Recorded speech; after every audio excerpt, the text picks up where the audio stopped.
Hello, this is Dale Larson, the librarian from the Empirical Librarians Conference. Did you see my presentation? That was so much fun. So what I'm doing here is giving you a very quick tutorial in how I did things. There's many ways of approaching this problem. If you know graphic design, or like I do, I know graphic design student, that I can ask for help. There's probably more than one way of doing this. So this is just one way. So I don't have the luxury of having a whiteboard that I can keep stuff written on for a long period of time, which I used to, and it was great, but those days are gone. So I now have to write stuff on a whiteboard, capture it with like just a camera in my phone, and then open it up in Photoshop, process it, send it to Illustrator, and turn it from a heavyweight file to something lightweight and vectory. How do I do that? So I've opened up the file here, and in Photoshop, I go to Image Adjustments and Levels. This is the white point, and I can just drag that over, and you can see the gray goes down the horizon, as it were. But if you go too far, you lose detail in this too. So there might be some happy medium. Let's say we have some of the gray mixed in the bottom of this. I'll show you a way around that.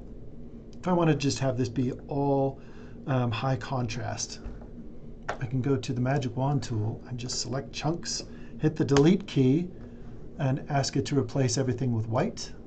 And even if you're up in detailed stuff, it's high enough contrast where you won't lose the detail. Isn't that cool? You can even go into the little O and get rid of that. And then using the marquee tool, this is something where I can select stuff. I'm going to deselect that O and just grab everything here.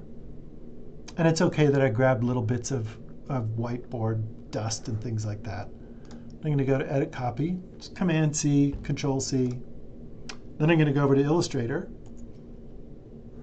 And I have a new file prepared. You could just do Illustrator, New, and then do letter size. When you paste that in, Edit, Paste, or Command-V, it's going to be too big. So I have to go to this top selection tool, hold down Shift, and then just resize it. Then I'm going to zoom in. OK, right now there's a difference between bitmapped or pixelated and vector. So if I were to put this into Google Slides or a PowerPoint, it would make the file size really big because each pixel individually has its own color assigned to it. And there's a lot of information. But I can turn this into geometry or little vector angles pretty easily in Illustrator. There's this cool tool called Image Trace. So go under Window, Image Trace. Make sure that your whiteboard image is selected. You're not going to believe this, but click on Trace. It's going to churn. Did it do it already? Sometimes it comes out really bad. So you might want to pick different versions, or you can play with this. In this case, it did nothing. I'm going to click on Expand. So I like the trace preview, so I click on Expand.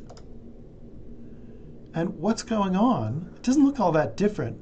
But now, instead of bitmapped being maybe like 3 megabytes, now it's really, really small. It's probably like 100K or something like that. It's much, much smaller.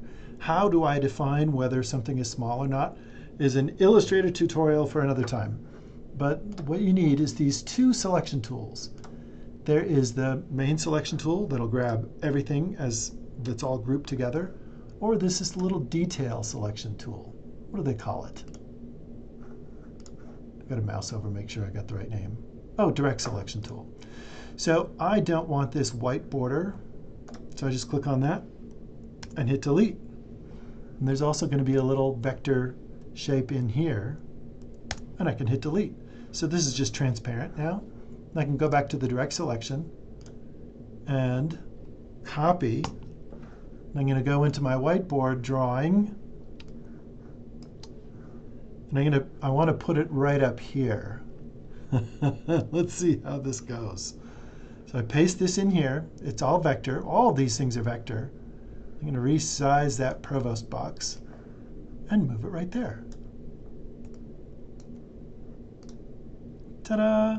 So if I select everything, you can see These are all made up of like dots and lines and drawings, so that means the file size is really small. If you have a graphic designer to work with, this is a great way to go. Or you can just draw stuff on paper. It's not that big of a deal. If you have a big enough piece of paper or a dedicated whiteboard, you can get around doing these complicated versions. But this is how I got to that big PDF that we looked at in the presentation.